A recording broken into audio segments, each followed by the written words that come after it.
कच्चा तीवू द्वीप को लेकर लगातार विवाद गहराता जा रहा है। आरोप प्रत्यारोप का दौर शुरू हो गया है। अब तमिलनाडु के मुख्यमंत्री एम.के. स्टालिन ने प्रधानमंत्री नरेंद्र मोदी पर निशाना साधा है। उन्होंने तंज कसते हुए कहा कि पीएम मोदी ने अपने गठबंधन में सूचना का अधिकार कानून यानी कि आरटीआई जोड़ा है। स्टालिन की ये टिप्पणियां ऐसे समय में आई है जब हाल ही में पीएम मोदी ने डीएमके पर तमिलनाडु के हितों की रक्षा नहीं करने का आरोप लगाया था और कच्चा तीवू द्वीप को श्रीलंका को सौंपने के लिए कांग्रेस पर हमला बोला था।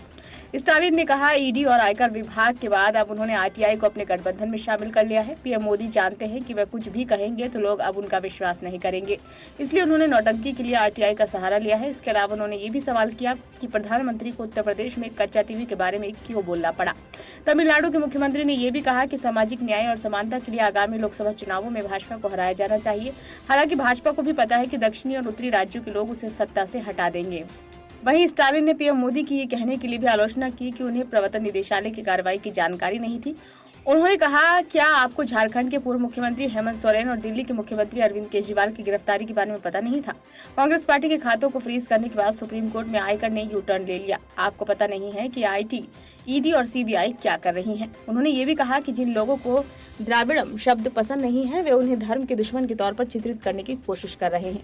उन्होंने कहा, हम धर्म के दुश्मन नहीं है, हम सांप्रदायिकता के दुश्मन हैं जो लोगों को बांटता है। एम करुणानिधि की भाषा में कहें तो ये दावा नहीं करते कि मंदिर का अस्तित्व नहीं होना चाहिए, लेकिन हम दावा करते हैं कि मंदिर को कुर्ताओं का शिविर नहीं बनना चाहिए। कुल मिलाकर हम उन लोगों के दुश्मन हैं जो लोगों को बांटने के लिए धर्म का इस्तेमाल करते हैं।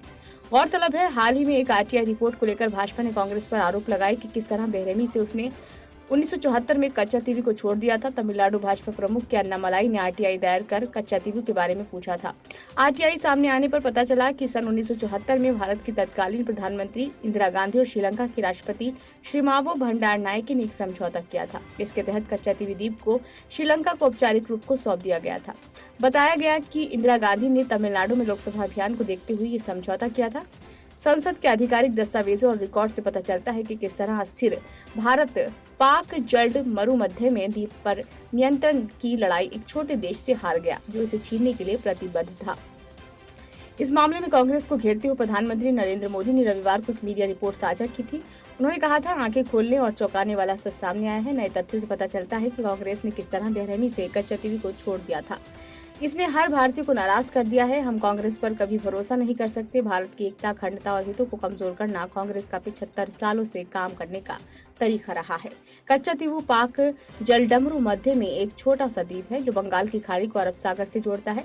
285 एकड़ हरित क्षेत्र 1976 तक भारत का था। हालांकि श्रीलंका और भारत के बीच एक विवादित क्षेत्र है जिस पर आज श्रीलंका हक जताता है। दरअसल साल 1974 में तत्कालीन प्रधानमंत्री इंदिरा गांधी ने अपने समकक्ष श्रीलंकाई राष्ट्रपति श्रीमावो भंडारनायके के साथ 1974-76 के बीच 4 समुद्री सीमा समझौतों पर हस्ताक्षर किए थे। इन्हीं समझौतों के तहत कच्चा तीवू द्वीप श्रीलंका को सौंप दिया गया।